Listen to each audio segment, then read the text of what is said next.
na kane n'ibice bitatu. Mu karere ka Kisoro muri Uganda muradukurikira kuri FM 88 n'ibice 9 ya radiyo Ijwi Riyobora Voice of Muhabura. Naho mu Burundi turi ku mirongo migufi metero 25, metero 31 na metero 41. Aha mu Burundi Perezida mushya Evariste Ndayishimiye yarayatangiye imirimo ye ku mugaragaro. Tugiye kwereka amakungu ko Uburundi dushoboye kandi ko natwe dufise uruhara mu iterambere ry'isi kugira ngo dukomeze impore hagati y'ibihugu byose. Ivyo tutumva kumwe nivyo torega umuti mu gukoresha igihagararo. President Evariste Ndayishimiye niwe mukuru w'igihugu cy'u Burundi wa mbere na mbere urahiriye imbere y'abanyagihugu umuhango wabaye ejo kuri stade Ingoma Igitega.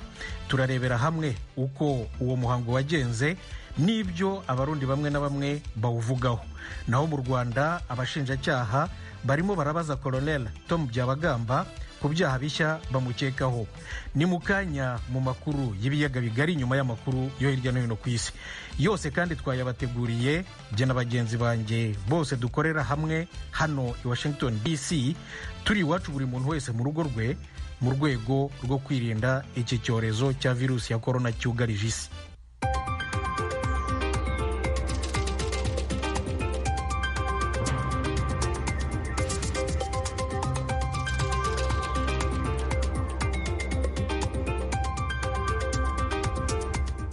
Tubanze rero tubagezeho amakuru avugwa hirya no hino ku isi, twayateguriwe kandi turayagezwaho na Aloise Bigirimana. Ndakuramukije Thomas namwe muduteze amatwi. Abantu 10 barishwe mu ijoro ryo ku gatatu n'abarwanyi bitwaje ibirwanisho mu buraruko bwa Repubulika ya Demokarasi ya Kongo. Abategetsi babishikirije kuri wa kane. Bane muri abo biciwe mu ntara ya Beni iri muri Kivu y'uburaruko, kandi abategetsi batunga urutoki umuhari ADF. Abo barwanyi bamaze kwica abasivile baharurwa mu majana muri iyo ntara kuva mu mpera z'umwaka uheze, bihora ibitero bikorwa n'abasirikare ba leta ku birindiro byabo. Abandi bantu 5 biciwe mu buraruko bushira ubuseruko n'umuhari witwa Codeco canke Coopérative pour le Développement du Congo. Igihugu ca Kenya caratowe ku munsi wa kane gusasa mu kanama kajejwe amahoro n'umutekano k'ishirahamwe mpuzamakungu ONU mu mwaka w'2021 gushika muri 2022. Iyi ntebe ya Afrika Kenya yariko iyigwanira n'igihugu ca Djibouti. Kenya igiye kuzosubirira Afrika y'Epfo yari muri ico kibanza. Kenya yari ishigikiwe n'umuryango w'ubumwe bwa Afrika mu gihe Djibouti yidoze ivuga ko ariyo yari ishikiriwe ukurikije ingene ibihugu bibisikanya. Kenya imaze kuronka akaryo katari gake ko gusasa muri ako kanama. Inama ya ONU ijejwe umutekano igizwe n'ibihugu 15, 10 atari ntayegayezwa na 5 bikomeye bitigera bisubirizwa kandi bifise igihagararo gikomeye, nabyo n'Ubwongereza, Ubushinwa, Ubufaransa, Uburusiya hamwe na Leta Zunze Ubumwe za Amerika.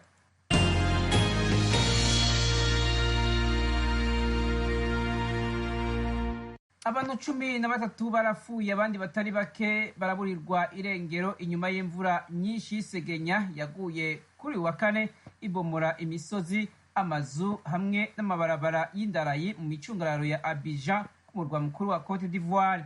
Ugusenyuka kw'imisozi kuramenyerewe i Abidjan mu bihe vy'imvura. Abategetsi bavuga ko abantu bashika ku 10 batwaye mu bitaro, abandi bakaba bakironderwa mu bibomoke vy'amazu n'ivyondo.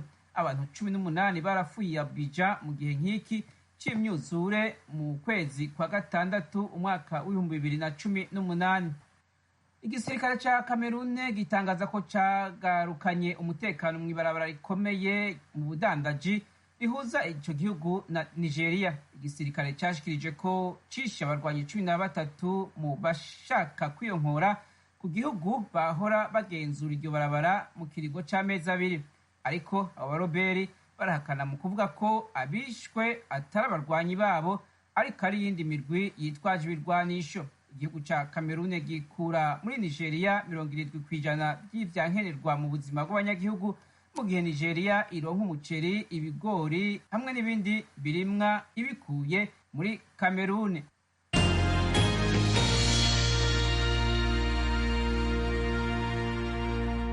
igihugu ca leta zunze ubumwe za amerika caragabanije abasirikare bacu muri afghanistani mu ntumbero yo gushira mu ngira amasezerano cumvikanye n'abatalibani. General Kenneth Mackenzie arongoye inteko za amerika muri ako karere yashikirije kuri wa kane ko abasirikare ba amerika 8,600 aribo ubu bagisigaye muri afghanistani. Mu masezerano yo mu kwezi kwa kabiri hagati ya amerika n'abatalibani, amerika yemeye kugabanya inteko zayo kuva ku 12,000 gushika ku 8,600 gushika hagati y'ukwezi kw'indwi. Ayo masezerano asaba kandi abasirikare ba amerika n'ab'ibindi bihugu mvamakungu kuzoba bose baravuye muri ico gihugu hagati y'umwaka w'2021. General Kenneth Mackenzie avuga ko ivyo bizoshoboka mu gihe abatalibani nabo bazokwerekana ko ata gitero kizosubira kugabwa ku butaka bwa amerika giturutse muri afghanistani. Ubushinwa bwarekuye abasirikare 10 b'Ubuhindi bwari bwarafashe mu mirwano ikomeye yahuje ivyo bihugu ku rubibe bisangiye mu misozi miremire ya Himalaya.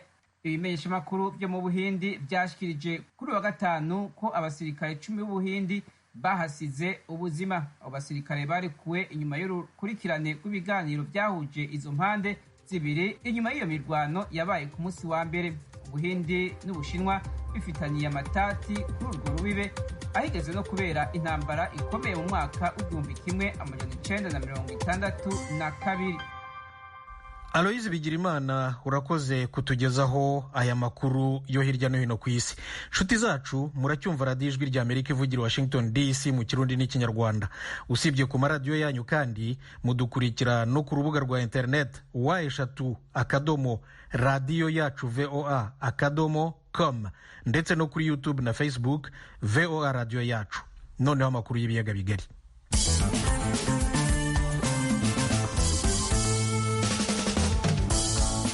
Perezida mushya w'u Burundi Evariste Ndayishimiye ejo yimitswe ku mugaragaro mu mirimo ye.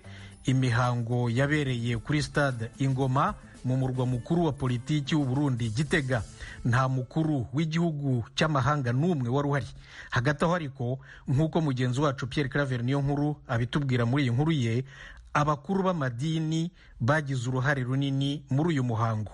Imbere y'uko umukuru w'igihugu mushasha w'u Burundi Evariste Ndayishimiye arahirira akanacikiza ijambo abarundi, yabanje kurambikwa ko ibiganza n'abakozi b'Imana baserukira amashengero yose. Isengesho rya Eklezia Katolika ni nk'imigambi ryatumye Ndayishimiye gushira imbere. Musenyeri Simone Ntamwana atwara Archdiocese ya Gitega. Ahirwa abaremesha amahoro kuko bazokwitwa abana b'Imana. None rero wiyumve kuri umwana w'Imana kandi ushobora kuremesha amahoro hagati y'abarundi. Urazi ingene tuyakeneye. Yaturonse n'umutima wawe wose n'ubwenge bwawe bwose. Umukama rero nakumurikire ujana uburundi bw'umukama mu neza mu majambere, ukomeze urukundo hagati ya bene gihugu, utahukana impunzi. Incabwenge twibarutse zirengera ubwo ruturimwo, zigaruke kuduteza imbere zikoresheje ubuhinga zifise.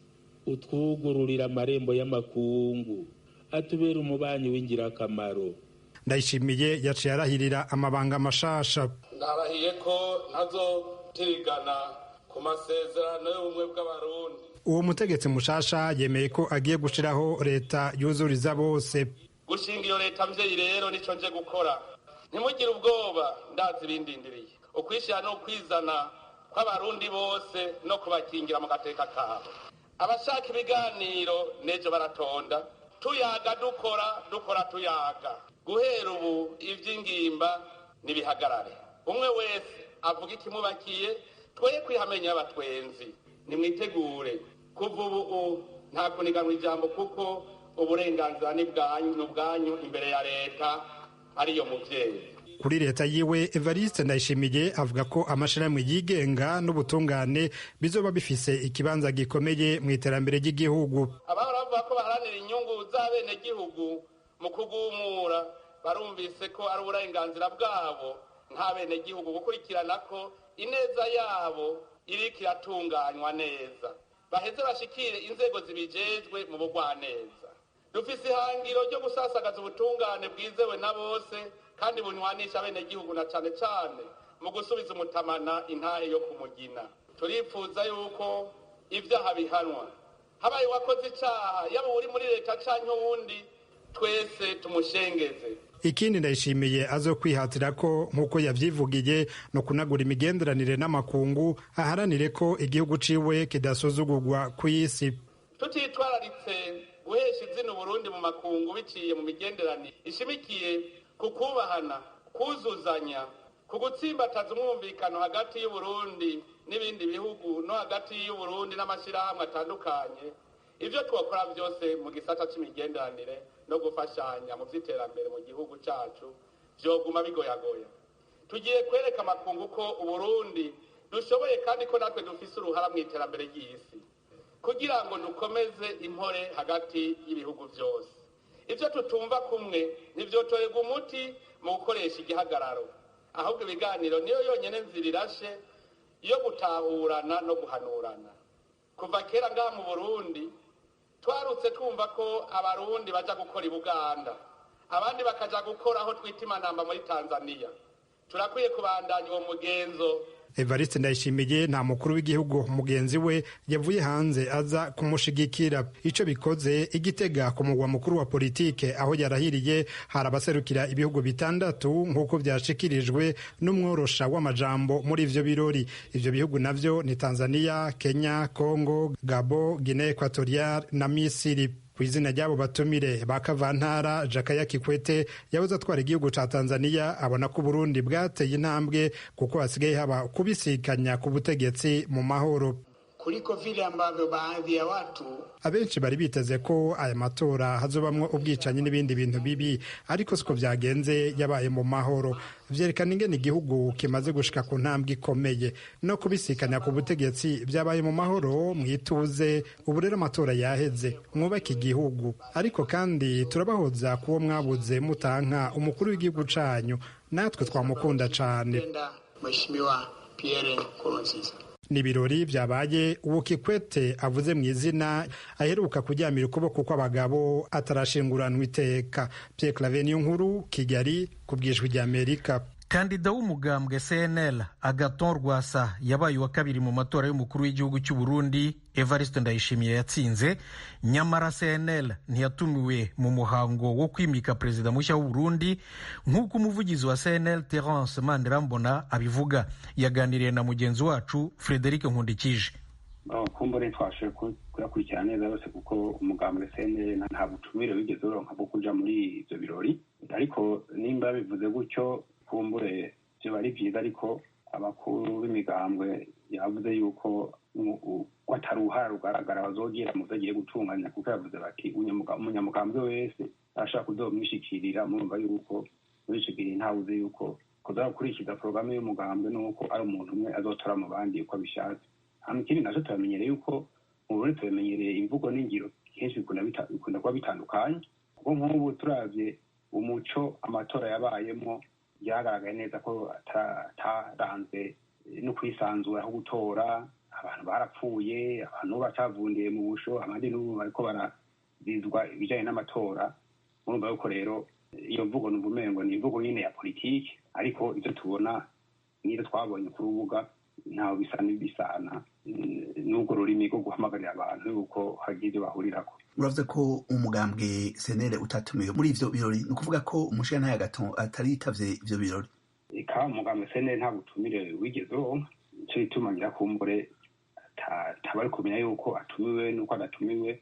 Abandi ntituzi ko niba batumiye kurumva kurahira imbere y'Imana n'abarundi bose, ntituzi yuko muri izo miliyoni 12 z'abarundi ntituzi uko abantu batumiwe.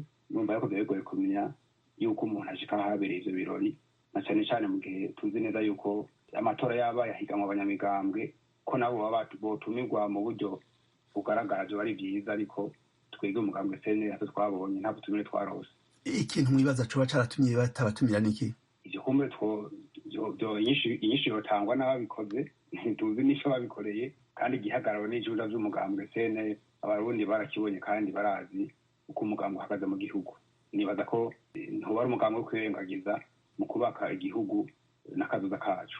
Mu gihe nk'uko vyatangajwe yo kwitura umugambwe murimwo kugira ngo namwe muje mu bategetsi bashobora kuba boshikiriza ivyiyumviro eka n'imigambi yoteza imbere igihugu, ako kamo mwokitaba? ako kamo numvise ko yakavuze karahinyitse, kuko ntiyavuze abarongoye imigambi, ko yavuze ngo abakuru b'imigambwe n'abarongoye amashirahamwe ngo ntibumve yuko aribo bazobazwa uko yifuza gutunganya igihugu, ngo ashaka kwikora kuri umwe n'uwundi ngo batandukanye muri iyo migambwe. Murumva yuko ivyo ntibihuye rero niyo mbere mwege mumva muriko muravuga uko zotegerezwa kugenda mu gihe bagomba gusaba intererano hamwe n'abandi, kuko nta shirahamwe riba rirongoye, nta mugambwe utagira urirongoye. Urumva yuko bigenze nk'uko yabivuze nivyo babitomoye. Perezida Evariste Ndayishimiye yatangaje kandi ko intsinzi ya CNDD-FDD ari intsinzi y'abarundi bose, uko namwe niko muyibona? Iyo mvugo kuva mu 61 kuva kuri Rwagasore n'abakurikiye bano bose bazotwara igihugu cy'u Burundi, imvugo ya Mariyo nyene, ariko mu ngiro tugasanga ibindi. Ivyo rero urumva yuko biragoye kwerekana yuko ari byo, mfatiye no kuri ibi byaranze nk'uko nabivuze aya matora n'ibiboneka ubijya n'ino, aho abantu usanga batihanganirana mu by'imigambwe, ugasanga abantu batagirirwa ibibazo canke abandi batavundiye mu busho. Murumva yuko rero bigoye gutahura yuko iyo mvugo ihuye no kuri koko tubona ku rubuga. Ikintu canke imigambi yo mu misi ya vuba umugambwe senere wo ufise ngiyi? Umugambwe senere umugambi umwe mu yindi yemewe n'amategeko mu Burundi, ikoresheje amategeko. Twese tuzobana dukora ivyo turekurirwa n'amategeko y'igihugu mu gutanga intererano yacu kugira ngo igihugu cubakwe, na cyane cyane twubahirize itekano ry'umunyagihugu, kuko ni watanga byose. Urumva ni ngombwa rero ko tubandanya dukora ibikorwa bihuye n'ingendo ya demokarasi n'ivyo amategeko aduhera uburenganzira. Twaronse Manirambona, umuvugizi w'umugambwe senere, murakoze cyane gose ku kanya mwahaye radio Ijwi ry'Amerika. Mwakoze kuduhamagara. Bamwe mu barundi b'impunzi mu nkambi ya Rusenda mu ntara ya Kivu y'Epfo ya Repubulika Iharanira Demokarasi ya Kongo ntibakiriye neza ijambo ry'umukuru w'igihugu cy'u Burundi mushya Evariste Ndayishimiye. Babiganiriye n'umunyamakuru w'Ijwi ry'Amerika Vedaste Ngabo wari wabasuye mu Rusenda. Ijambo yashikirije je naryumvirije kuva mu ntango gushika mu iherezo ku kijanye n'impunzi, kubera nsanzwe ndi impunzi. Ku kijanye n'impunzi je novuga yuko nta ruhara yagize kugira ngo impunzi zihunguke, nta n'ubushake yoba yashizemo kugira ngo zihunguke. Ntiyigeze avuga icyahungishije izo mpunzi. Imbonerakure ntaco yazivuzeko, kuko nizo zateye akajagari mu gihugu zituma abantu bahunga. Ubwicanyi bwarabaye muri 2015 gushika n'ubu bahiga abantu. Ivyo byose nta ngingo yafashe ishobora guhagarika iziga mbonerakure zirukanye abantu, hamwe n'iperereza ryashoboye kwica abanyagihugu. Hanyuma ku banyapolitike ntaco yabivuzeko. Wewe asa n'uwabateye akagere ababwira ngo nibaze ngo imiryango ngo iruguruye ngo ibiganiro ngo bibe, ariko nta shaka yabivuganye. Aba societe civile nayo nyene yarahunze, ntaco yigeze ayivugako. Ni ukuvuga imice yose ubutunzi bw'igihugu ntaco yabuvuze ko icazokora coteza imbere igihugu niyo twaba turiko turaja. Ivyo byose je nabonye yuko mu bisanzwe nta jambo ry'ukuri yoba yashikirije, yaba bari hanze n'aba bari mu gihugu. Rero kuvuga ngo twohunguka, jewe ndabona yuko impinga nyabona zikiri ndende, ahubwo higwe ibibazo nyabona ingene izo mpunzi zohunguka nimba bishoboka. Ijambo ryashikirijwe n'umukuru w'igihugu Evariste Ndayishimiye twebwe nk'impunzi zo mu kambi ya Rusenda nka jewe ntiryantumurije, kuko ubwa mbere na mbere ijambo ntiryakoze ku bibazo nkoramutima bihanze igihugu, ari navyo vyatumye duhunga. Ubwa mbere na mbere ibibazo vy'umutekano ntiyigeze avuga, yerekane n'ingene azwiye gucungera umutekano kurushirizaho. Ikigira kabiri ntiyigeze yerekana ikibazo c'agateka kazina muntu uko agiye gukora kugira ngo agateka kazina muntu gashobore kubahirizwa. Ikigira gatatu ntiyigeze yerekana ikibazo c'ubutungane, kuko kuhunga harimo twari twanabuze n'ubutungane. Ikigira kane ntiyigeze yerekana ikibazo cy'ukuntu agiye kuyaga n'abahunze batavuga rumwe na leta, haba abitwaza ibigwanisho canke abakoresha politike canke abo muri societe civile, canke kwerekana ko amaradiyo yirukanwe kongera agaturirwa azosubira gukora mu gihugu cy'u Burundi. Ikigira gatandatu cambabaje cane ni kuvuga yuko agiye gutwara igihugu kitagira opposition. Uvuze ko igihugu kitagira opposition ni kuvuga abantu bose bazoba biyumvira kimwe. Mu gihe tuzi ko abantu biyumvira kumwe ari abantu baba barapfuye. Gutyo rero ntibyaduhumurije, aricyo gituma mbona icyiyumviro cyo guhunguka gitakaye mu gihe nizeye yuko ibintu bishobora guhinduka mu gihe hari hahindutse n'umukuru w'igihugu. Jewe ku bwanjye sinobona ko nohunguka kuko ntaco yigeze abivugaho, ntaco umuntu yovuga ngo arasubirira mu Burundi kandi ataco yatanze cyotuma umuntu ahumurizwa ngo avuge yuko abantu bose b'imigwi iri hanze ko bose boza bagakoranira mu gihugu bagakorera hagati mu gihugu. Nk'impunzi sinovuga yuko byanguye neza kubera twese twari dufise amahirwe yuko dutegemeye yuko avuga ati impunzi ntizize, ni ukuvuga yari kuba yavuze ati icyatumye zihunga tujye hamwe turabe ingene impunzi zoza, ariko uravye ingene yoba yabivuze yavuze ko ari nk'abantu bagiye gupagasa, kwanza yuko ari nk'abantu baba banerereje n'igihugu. Rero urumva nkaho uri impunzi ngaho nta jambo ry'ihumure ryigeze rivugwa, cyuko niko navyumvise. Sinokwitegura guhunguka kandi atigeze avuga yuko hariho n'impunzi, cerekane yuko abari inyuma y'igihugu boba bagiye gutembera. Ni ukuvuga sinohunguka kuko urumva ni hamwe noca mfatwa nabi. Ikindi naco canejereje ni uko yavuze ni kare hari abantu bakwita ngo ni abanyamigambwe cyangwa abashirahamwe kanaka ngo nibo bagiye kugushikiriza icyumviro cy'umunyagihugu bakijana imbere, bari ku munyagihugu ngo arafise urushaho kwishikira kuri we kugira ngo birangire. Nk'impunzi nuko ntabonye nta muco yatanze kugira ngo abari inyuma y'igihugu basubire baje mu gihugu. Muteze amatwi radiyo ijwi ry'Amerika ivugira Washington DC mu kirundi n'ikinyarwanda. Nguko rero uko umuhango wo kwimika perezida mushya w'u Burundi Evariste Ndayishimiye wagenze ejo kuwa kane kuri stade Ingoma Igitega, n'ibyo bamwe mu Barundi bawuvugaho. Banywanyi b'ijwi ry'Amerika, uretse kutwumvira ku mirongo ya FM, ku mirongo migufi ya shortwaves, kuri Facebook na internet mushobora kutwumva biciye ku matelefone yanyu ngendanwa. Ku batwumva muri Tanzania muhamagara ku nimero guteranya 2 5 5 4 1 1 2 ubusa 1 ubusa 6 abatwumva muri Kenya namwe mugahamagara kuri guteranya 2 5 4 2 ubusa 5 2 9 3 2 9 4. Kuri mwe mutwumva muherereye muri Amerika muhamagara kuri guteranya 1 3 5 1 9 9 9 5 1 8 5.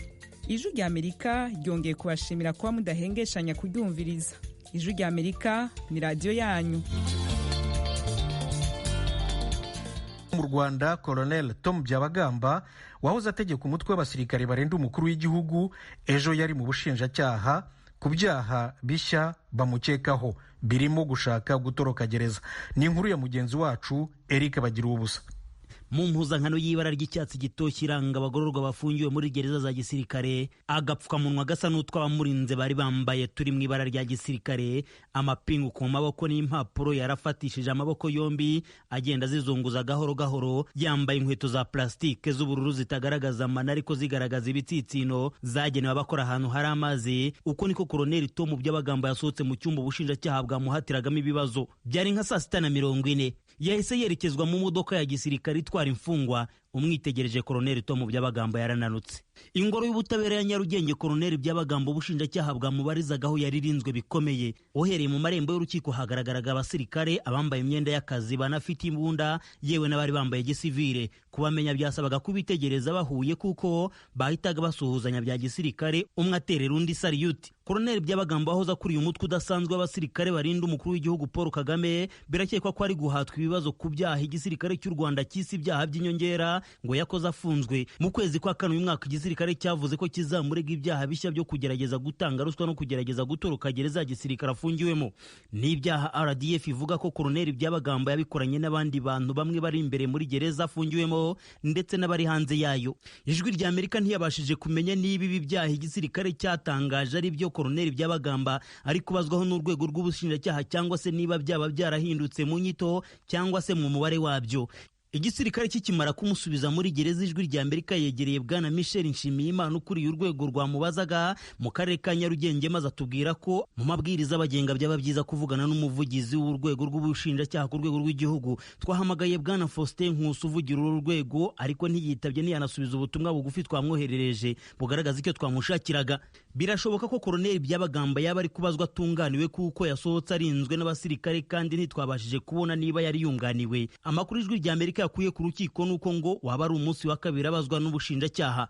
Hagati mu kwezi kwa kane uyu mwaka w'2020 nibwo bamwe mu bavandimwe buregwa barimo bwana John Museminari umenyerewe mu bikorwa by'ubucuruzi bari batawe muri yombi n'urwego rw'ubugenzacyaha RIB rubakekaho gushaka kubutorotsa Koloneli Byabagamba muri gereza. Koloneli Byabagamba wahoze akomeye mu ngabo z'u Rwanda mu minsi ishize we na muramu we General Frank Rusagara bajuririye icyemezo cy'urukiko rw'ubujurire mu Rwanda kibahanisha gufunga imyaka 15 mu buroko n'igihano cy'ingereka cyo kunyagwa impeta za gisirikare kuri Koloneli Byabagamba. Bisunze amategeko baregeye urukiko rw'umuryango wa Afurika y'Iburasirazuba basaba ko icyo gihano bahawe cyateshwa agaciro. Koloneli Byabagamba wigeze kuba kuri uyu mutwe udasanzwe abasirikare barinda umukuru w'u Rwanda Paul Kagame yatawe muri yombi bwa mbere mu kwezi kwa 8/2014 ku isonga yarizwe ibyaha bine byo gushaka guteza imvururu cyangwa imidugararo muri rubanda, icyaha cyo gusebya leta ari umuyobozi, guhisha nkana ibimenyetso byagombye gufasha mu kugenza icyaha, n'icyaha cyo gusuzugura ibendera ry'igihugu. Ku rwego rwa mbere urukiko rukuru rwa gisirikare rwamuhamije ibyaha byose maze rumukatira gufunga imyaka 21 no kwamburwa impeta za gisirikare. Ku rwego rwa kabiri Koloneli Byabagamba na General Rusagara bajuririye ibihano maze urukiko rw'ubujurire ruhanisha gufunga imyaka 15 no gukomeza kunyagwa impeta za gisirikare kuri Byabagamba.